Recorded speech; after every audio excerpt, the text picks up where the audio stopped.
Il n'y a pas d'égoïsme, d'individualisme en islam. On partage, on s'entraide. Il nous dit accrochez-vous tous ensemble au câble d'Allah Azza wa Jal et ne vous divisez pas. Innamal mu'minuna ikhwa fa aslihu bayna akhawaykum. Les croyants ne sont que des frères, réconciliés entre les frères. C'est pour cela que non seulement Allah nous rassemble, mais en plus de cela, il veut que nous soyons tous serrés, collés les uns des autres. Qu'il y ait cette proximité.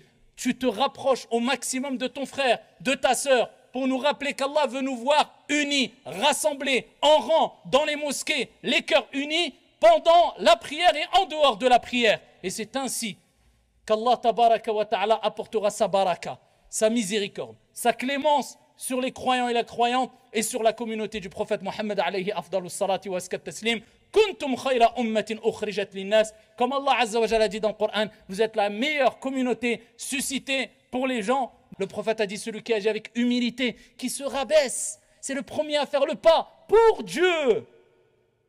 Allah l'élèvera ici-bas et dans le delà. Tu as tout à gagner. Wallahi wa rabbil Kaaba, le faible n'est pas celui qui se rabaisse pour Dieu, mais le faible, c'est celui qui se prétend être fort et qui veut s'enfler d'orgueil et terrasser les autres et celui qui est prétentieux et qui se sent au-dessus des autres. C'est lui le faible.